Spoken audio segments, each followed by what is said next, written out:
기도하겠습니다. 사랑과 은혜 하나님 아버지 감사합니다. 이 아침도 저희를 깨워주시고 주님 앞에 나와 우리가 함께 예배함으로 이 하루를 시작하게 하심에 감사를 드립니다. 하나님, 우리가 주님 앞에 나와 기도하며 간구할 때에 무엇보다 하나님의 인도하심을 구하는 자들 되게 하여 주시옵소서. 나의 생각을, 나의 뜻을 구하는 것이 아니라 온전히 하나님의 뜻을 구하며 하나님의 인도하심에 순종하며 살아가는 저희 모두가 되게 하여 주시옵소서. 하나님을 따라가는 그 길 가운데에 때로는 우리가 어려운 시련을 만날 때도 있고, 또 우리가 당황하리만큼 우리가 감당하지 못할 그런 일들을 만날 때도 있겠지만, 그 모든 가운데에서 하나님께서는 우리와 함께 하시며 나의 선한 목자가 되어 주셔서 나를 인도하여 주시는 분이심을 우리가 굳게 의지하며 나아가게 하여 주시옵소서. 하나님, 2026년을 시작하였습니다. 올 한 해 우리가 많은 계획을 세울 때에도 그 가운데 그 중심에 오직 여호와 하나님이 있게 하여 주시고, 주님을 우리가 기억하면서 그 계획들을 세우고 주님이 원하시는 바를 세우며 그곳으로 그 일들을 행하기 위하여 나아가는 저희가 되게 하여 주시옵소서. 사람의 욕심으로 따라가는 것이 아니라 하나님께서 우리에게 주신 은혜에 감사하며 우리가 자족하는 마음으로 주님을 따라갈 수 있게 하여 주시옵소서. 하나님, 오늘 하루를 살아가면서도 우리의 모든 발걸음 주님과 동행하는 삶이 되기를 간절히 소망합니다. 우리의 생각과 마음이 주님을 향하게 하여 주시고, 이 세상 속에서 주님의 음성에 더욱더 귀를 기울이며 주님의 뜻을 따라 행하는 오늘 하루 되게 하여 주시옵소서. 때로는 우리를 유혹하는 유혹이 우리를 흔들지만 그 순간마다 주님의 손길을 느끼게 하여 주시고 주님의 뜻 안에서 살아가는 믿음을 잃지 않게 하여 주시옵소서. 하나님, 우리 영화교회를 위하여 기도합니다.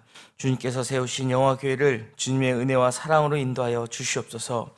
하나님께서 세우신 이 믿음의 공동체가 정말 하나님의 뜻을 이루어 나가는데 힘쓰는 하나 되는 공동체 되게 하여 주시옵소서. 우리가 기도하기에 힘쓰게 하여 주시고 모이기에 힘쓰게 하여 주시고, 그리하여 우리가 협력하여 하나님의 뜻을 이루는데 힘쓰는 공동체가 되어 주변에 많은 죽어가는 영혼들을 살릴 수 있는 구원의 방주의 역할을 감당하는 교회 되게 하여 주시옵소서. 하나님, 저희에게 새로운 성전을 허락하여 주셨습니다. 하나님, 그 공사가 정말 긴 시간 진행되었지만 우리가 이 시간 동안 하나님께서 인도하여 주셨음을 고백합니다. 이제 공사의 막바지 단계에 또 사용 승인 신청의 과정 가운데 있사오니 하나님, 마지막까지 주님께서 여기까지 인도하여 주셨던 것처럼 계속해서 인도하여 주시며 또 모든 사용 승인 절차 가운데에 하나님께서 은혜 부어주셔서 원만히 그 모든 절차가 맞춰지고 사용 승인을 받을 수 있도록 허락하여 주시옵소서. 하나님, 이를 위하여 정말 오랜 시간 동안 온 성도들이 함께 기도하며 또 이 일을 기대하며 저희가 나아가는 가운데 있습니다.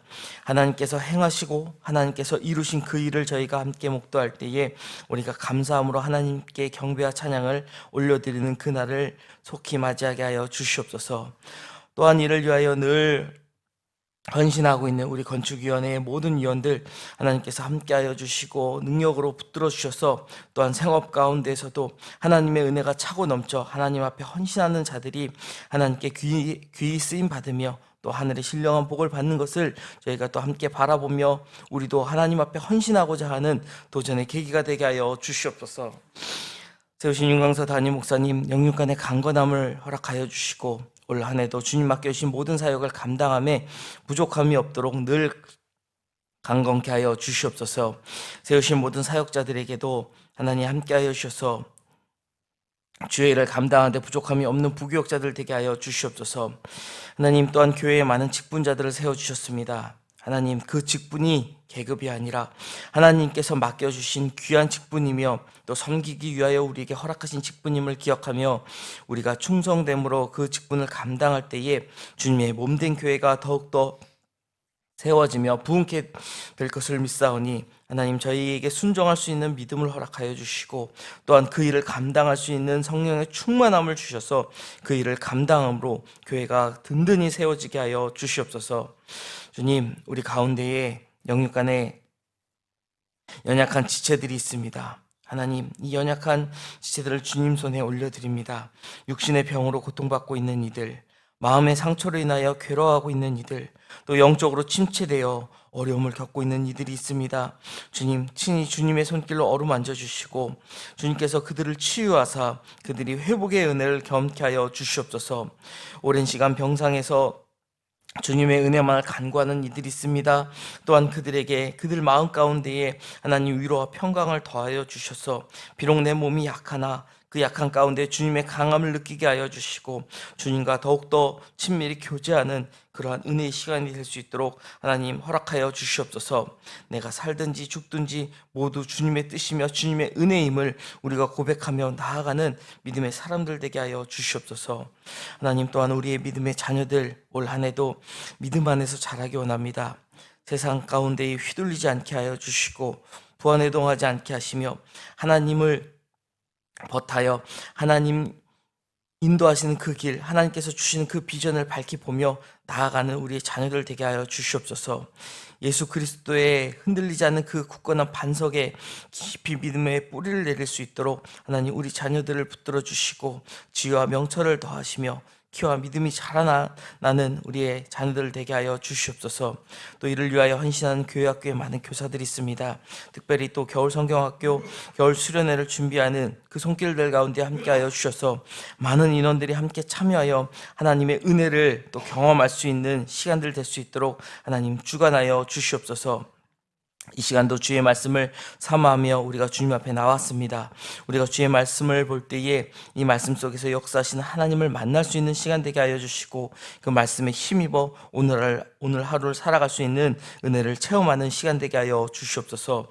모든 말씀 감사드리며 우리 주 예수 그리스도 이름으로 기도드립니다. 아멘. 우리 마태복음 3장 1절로 10절까지의 말씀 함께 봉독하도록 하겠습니다. 마태복음 3장 1절로 10절까지의 말씀입니다. 저와 한 목소리로 봉독하도록 하겠습니다. 그때에 세례 요한이 이르러 유대 광야에서 전파하여 말하되 회개하라 천국이 가까이 왔느니라 하였으니 그는 선지자 이사야를 통하여 말씀하신 자라. 일러스되 광야에 외치는 자의 소리가 있어 이르되 너희는 주의 길을 준비하라 그가 오실 길을 곧게 하라 하였느니라. 이 요한은 낙타 털옷을 입고 허리에 가죽띠를 띠고 음식은 메뚜기와 석청이었더라. 이때 예루살렘과 온 유대와 요단강 사방에서 다 그에게 나와 자기들의 죄를 자복하고 요단강에서 그에게 세례를 받더니 요한이 많은 바리새인들과 사두개인들이 세례 베푸는 대로 오는 것을 보고 이르되 독사의 자식들아 누가 너희를 가르쳐 임박한 진노를 피하라 하더냐. 그러므로 회개에 합당한 열매를 맺고 속으로 아브라함이 우리 조상이라고 생각하지 말라. 내가 너희에게 이르노니 하나님이 능히 이 돌들로도 아브라함의 자손이 되게 하시리라. 이미 도끼가 나무 뿌리에 놓였으니 좋은 열매를 맺지 아니하는 나무마다 찍혀 불에 던져지리라. 아멘. 오늘 본문에는 우리 세례 요한이라고 부르는 요한이 등장하는 것을 우리가 보게 됩니다. 이 요한 앞에 세례 요한이다. 그래서 이제 세례라는 수식어가 붙어 있는데 이 세례라는 수식어가 붙은 그 이유가 우리가 알고 있는 예수님께서 택하셨던 12 제자 사도 요한과 단순히 구분하기 위하여 붙인 수식어가 아니었습니다. 우리가 잘 알다시피 이스라엘 사람들, 그러니까 히브리 민족에는 이름에 성이 없죠. 그래서 우리가 족보, 성경에 나오는 족보들을 보면은 그 사람을 지칭할 때에 누구의 아들, 누구다. 그러니까 아브라함의 아들 이삭이고 아브라함과 이삭의 아들 야곱이다. 뭐 이런 식으로 부모의 이름, 중요한 사람이면은 뭐 5대까지 누구의 현손, 스가랴도 그랬죠. 누구의 현손, 누구의 증손, 이렇게 누구의 아들이다라는 이름을 붙일 텐데 여기는 특별히 세례 요한이다라고. 그 요한이 세례 요한 하면은 모두가 그 사람 누군지 알게끔 이렇게 이름을 붙였다라는 것이죠. 문자 그대로 이 요한이 세례를 베풀었기 때문에 지금 세례 요한이다라고 불려지는 것을 우리가 알고 있는데 좀 더 문자적으로 그 명칭, 이 세례를 해석해 보면 세례 요한이 아니라 세례자 요한이다라고 보는 것이 더 문자적인 해석입니다. 우리에게 있어서 이 세례라고 하는 거 어떻게 보면은 친숙하다고 해야 될까요? 아니면 당연하다고 해야 될까요? 우리가 예수 믿으면 당연히 이제 그 예수를 믿게 됐다라는 그 고백의 징표로 다들 세례를 받습니다. 그렇기 때문에 우리하고 좀 다른 교단인 침례교에서 뭐 침례를 받는다 하더라도 그래 그게 세례 받는 거지. 그래 세례 받는 게 예수 믿는 사람들한테 당연한 의식이고 당연히 받는 거지. 이렇게 생각할 수 있지만 이 당시에는 이 세례라고 하는 거 굉장히 특이한 행동이었다라는 겁니다. 우리가 당연하게 생각했었던 그 세례가 그때 당시에는 흔치 않은 정도가 아니라 없었다라는 거죠. 당시 종교 의식과 관련해서 이 몸을 씻는 것은 이제 정결 예식이라고 해서 하나님 앞에 나아가기 전에 이게 몸을 씻는 그런 행동들이 있었고요. 또 이방인들이, 그러니까 히브리인이 아닌 유대인이 아닌 사람들이 유대교에 입교하려고 한다고 하면 그를 씻어서가 아니라 그가 씻고 나의 죄를 씻고 하나님 앞에 정결한 모습으로 나아간다. 이런 의미를 갖고 행했다라는 거예요. 그러니까 몸을 씻는다라는 거는 그때 당시에도 분명히 있었던 그런 개념인데 문제는 그 씻는 게 자기가 직접 씻는다는 거예요. 남이 씻겨주거나 이렇게 하지 않는다라는 거죠. 왜냐하면 우리가 구약시대 율법을 보면 부정한 것을 손을 대면 그 부정이 나에게도 전염된다라는 개념이 있기 때문에 누군가가 누구에게 세례를 베풀고 죄를 사한다든지 회개를 한다든지 그런 형태가 없었다라는 거예요. 그런데 지금 세례 요한은 세례를 베풀면서 회개를 선포하고 있었다라는 것이죠. 굉장히 그들의 눈에 봐서 이 요한이 하고 있는 이 사역, 이거는 굉장히 한마디로 충격적인 그런 사역이었다라는 거죠. 그렇기 때문에 세례를 베푸는 자 요한, 이러면 누구나가 누군지를 정확히 알 수 있었다라는 겁니다. 세례 요한이 이처럼 이스라엘 백성에게 심판의 임박성을 경고하면서 즉각적인 회개를 촉구한 그 이유는요, 우리가 오늘 읽은 본문 3절에 이사야 선지자를 통하여 하나님께서 예언하셨던 것처럼 자신의 어떠한 사명을 갖고 이 땅에 왔는지를 그가 알고 있었기 때문이다라는 것이죠. 자신의 사명을 분명히 인식했기 때문에 지금 세례 요한은 광야에서 이렇게 외치며 또 세례를 베풀었다라는 것입니다. 요한은 자신이 베푸는 이 물의 세례와 또 이제 후에 그리스도께서 오셔서 베푸실 성령과 불의 세례를 대비시킴으로써 자신에게 쏠리는 그 관심을 그리스도에게 돌리고 있는 모습을 볼 수 있습니다. 우리가 세례 요한에 대한 그 이야기들이 이제 누가복음과 마가복음에 잘 등장을 하는데요. 세례 요한이 제자들이 와가지고 예수님이 사역을 시작하시면서 자신의 스승이었던 세례 요한의 모든 인기보다 지금 예수님의 인기가 더 높아지는 것 같아서 그걸 염려할 때에 그 제자들의 이야기를 듣고 세례 요한이 뭐라고 이야기를 하죠? 그는 흥하여야 되겠고 나는 쇠하여야 하리라. 분명히 자기의 사명을, 자기 소명을 알고 있었다라는 것을 우리가 알 수 있다라는 것이죠.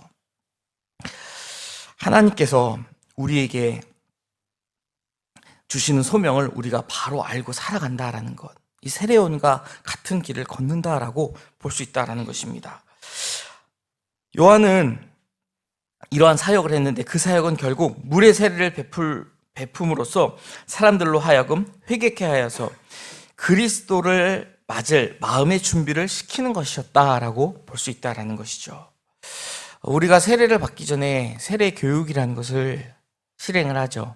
그래서 교육을 받고 내가 교회 생활에 대해서도 그리고 그리스도인으로서 기본적인 소양에 대해서 우리가 교육을 받고 또 많은 교인들 앞에서 선언을 하면서 이제 내가 예수 그리스도의 사람으로 거듭나기 위하여 이 세례에 참여합니다. 그리고 세례를 받는단 말이죠. 그런데 또 한편으로 생각해 보면 그 세례를 우리가 또 어떤 이들은 조금 가볍게 생각하지 않나 그런 생각이 들 때가 있어요.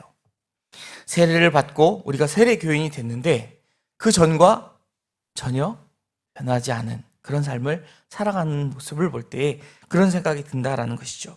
그런데 오늘 본문을 보면 세례 요한이 세례를 베풀기 전에 정확하게 행하는 것은 바로 회개를 하게끔 하였다라는 거예요. 이제 그 내용에 대해서 오늘 또 본문에 쭉 이어질 텐데요. 요한은 광야에서 먼저 말씀드렸던 것처럼 회개를 선포하였습니다. 본문에 회개라고 번역된 이 헬라어 메타노이아스라는 이 단어는요, 문자적으로 해석해 보면 생각을 바꾼다, 생각의 변화를 뜻하는 단어입니다. 그런데 신약 성경에서 이 단어들이 사용될 때 그 의미를 보면은 단순히 우리의 생각이나 의견을 바꾸는 정도가 아니라는 것이죠. 윤리적으로, 정치적, 사회적, 종교적으로 책임들과의 다양한 관련 속에서 후회하거나 뉘우치는 태도를 포괄적으로 표현하면서 돌아서는, 돌이키는 그런 행동까지를 포함하고 있다는 것을 우리가 볼 수 있습니다. 이후에 누가가 사도행전에도 그래서 죄에서 돌이킨다라는 표현을 사용하고 있다는 것이죠.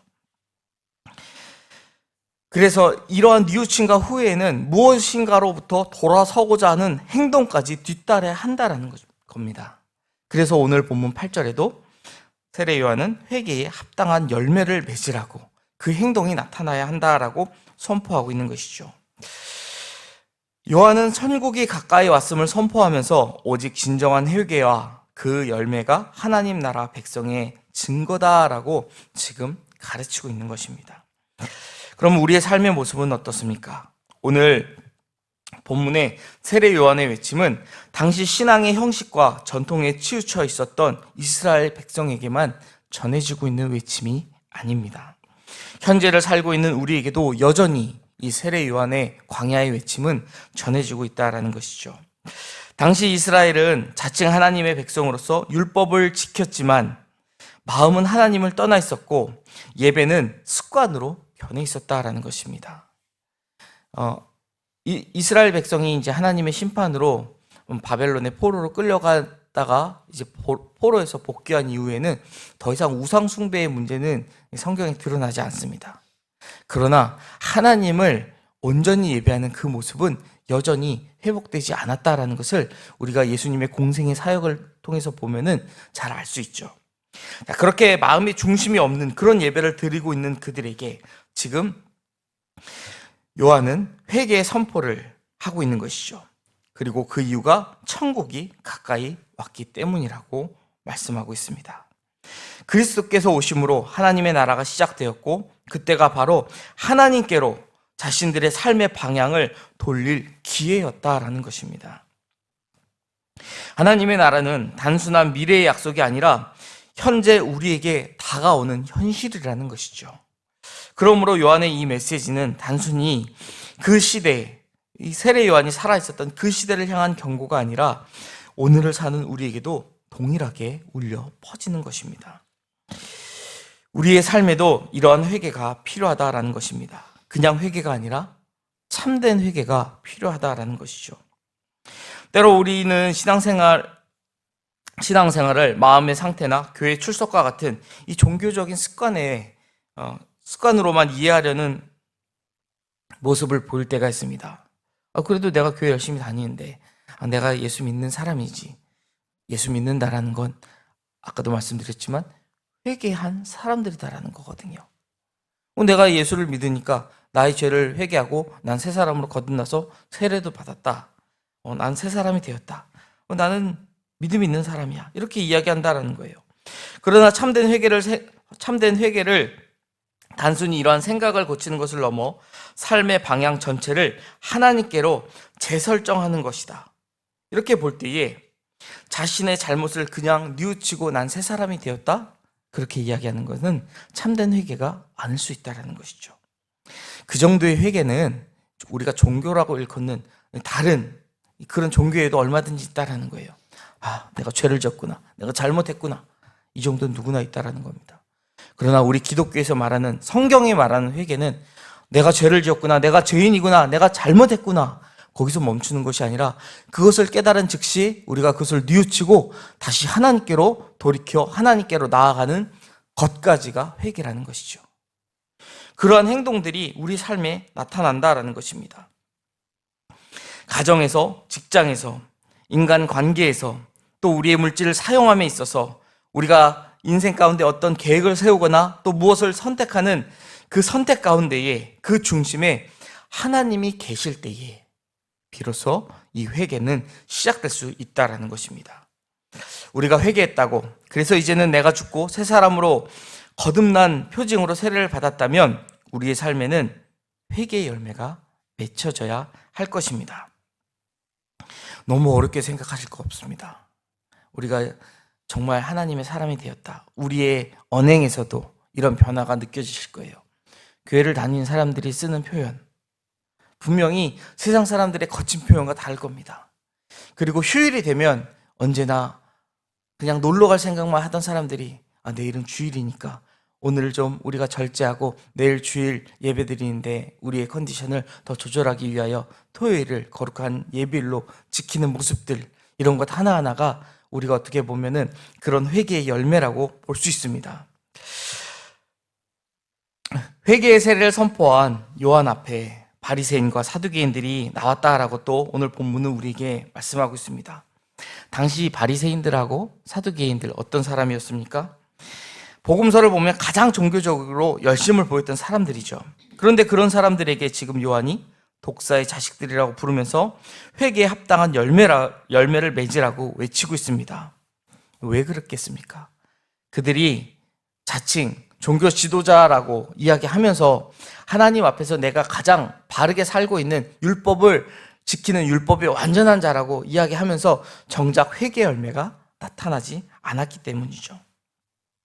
종교적 형식이나 혈통적 특권이 아니라 실제 삶의 열매로 하나님 앞에 서라고 요구한 것입니다. 오늘도 마찬가지죠. 기독교 가정이라는 배경이나 교회에서 맡은 직분으로 우리가 구원받을 수 없다라는 겁니다. 아버지가 목사고 장로여도, 어머니가 목사고 권사여도 내가 진정으로 회개하고 예수 그리스도를 믿지 않으면 구원받을 수 없다라는 거예요. 나의 가족의 혈통으로 구원받을 수 없고 내가 교회에서 어떤 직분을 받았다, 그 직분 가지고 구원받을 수 없다라는 것이죠. 예수를 믿기 위해서, 우리가 예수를 믿지 않으면, 예수가 그리스도라고 고백하지 않으면 우리는 구원받을 수 없다라는 것을 성경은 이미 우리에게 분명히 전하고 있습니다. 그런데 이 예수를 믿기 위해서 진정한 회개는 필수 조건입니다. 이거 없이 예수를 믿을 수 없다라는 것이죠. 회개 없이는 예수 그리스도를 믿을 수 없습니다. 믿는 척은 할 수 있지만 믿을 수 없다라는 거예요. 반대로 예수를 정말 그리스도로 나의 구주로 믿었다라고 한다면 회개를 안 할 수 없다라는 것이죠. 이미 성령의 기름을 받게 되어 예수가 정말 나를 구원하신 그리스도다라는 것을 믿게 된다면 내가 죄 가운데 빠져 죽을 수밖에 없는 죄인이라는 것을 깨닫게 되었는데 어떻게 회개를 하지 않을 수 있겠습니까? 그리고 진정한 회개를 했다면 우리의 삶에는 분명 회개의 열매가 맺히게 되어 있습니다. 말과 행동에서 사랑과 거룩의 열매가 드러나면서 선한 행실로 하나님을 영화롭게 하는 그 삶을 우리는 살아가게 된다라는 것이죠. 우리의 삶을 돌아볼 필요가 있을 것입니다. 외형은 그럴듯하지만 열매가 없게 된다면 오늘 본문 10절의 말씀처럼 결국 그런 나무는 찍혀 불에 던져질 수밖에 없다라는 것을 우리는 기억해야 할 것입니다. 요한은 오늘 본문 10절의 이 말씀을 이미 도끼가 나무 뿌리에 놓였으니 좋은 열매를 맺지 않는 나무마다 찍혀 불에 던져진다고 말씀하고 있습니다. 회개 없는 삶은 심판을 피할 수 없다라고 요한은 말씀하고 있는 것이죠. 그러나 동시에 이 말씀은 경고뿐만 아니라 우리에게 소망을 전해주고 있습니다. 도끼가 이미 뿌리에 놓였지만 아직 그 나무는 찍히지 않았다라는 것입니다. 즉 하나님께서 우리에게 회개할 기회를 여전히 주고 계신다라는 것이죠. 오늘 우리의 삶에서도 하나님의 경고와 초대는 동일합니다. 죄의 길을 고집하는 삶은 결국 멸망으로 가겠지만 회개하고 돌아서는 자는 하나님의 용서와 새 생명을 얻게 될 것입니다. 우리 주님은 우리를 위하여 육신을 입고 이 땅에 오셔서 우리의 죄를 담당하시고 십자가로 구원의 길을 열어주셨습니다. 회개의 심판의 두려움에 대한 단순한 도피처가, 회개는 이 심판에 대한 두려움에 대한 단순한 도피처가 아니라 그리스도의 은혜 안으로 들어가는 문이 되는 것입니다. 사랑하는 성도 여러분, 열매 맺는 성도의 삶을 통해서 깨어진 세상에서 신음하고 있는 그 영혼들을 회개의 은혜로 이끄는, 회개의 은혜를 미리 맛본 이 증인된 삶을 살아가는 저희가 되기를 소망합니다. 우리가 우리의 삶을 점검하면서 참된 회개의 열매를 맺으면서 많은 이들에게 주님의 복음을 전하는 축복의 통로가 되시기를 주님의 이름으로 축원드립니다. 기도하겠습니다. 하나님 아버지, 우리를 주의 자녀로 삼아주심에 감사를 드립니다. 우리를 위하여 이 땅에 오신 예수 그리스도를 믿는 새 사람으로 거듭나기 원하지만 때로는 우리 육신의 연약함으로 우리가 넘어지고 쓰러질 때가 있습니다. 주님, 우리를 긍휼히 여겨주시고 그럴 때마다 우리를 찾아와 다시 일으켜주시며 우리가 세례받을 때에 그 은혜를 기억하며 변화된 삶으로 회개의 열매를 맺는 삶을 살아가도록 인도하여 주시옵소서. 오늘 하루의 삶도 인도하여 주실 것을 믿으며 우리 주 예수 그리스도의 이름으로 기도드립니다. 아멘. 하늘에 계신 우리 아버지, 아버지의 이름을 거룩하게 하시며 아버지의 나라가 오게 하시며 아버지의 뜻이 하늘에서와 같이 땅에서도 이루어지게 하소서. 오늘 우리에게 일용할 양식을 주시고 우리가 우리에게 잘못한 사람을 용서하여 준 것 같이 우리 죄를 용서하여 주시고 우리를 시험에 빠지지 않게 하시고 악에서 구하소서. 나라와 권능과 영광이 영원히 아버지의 것입니다. 아멘.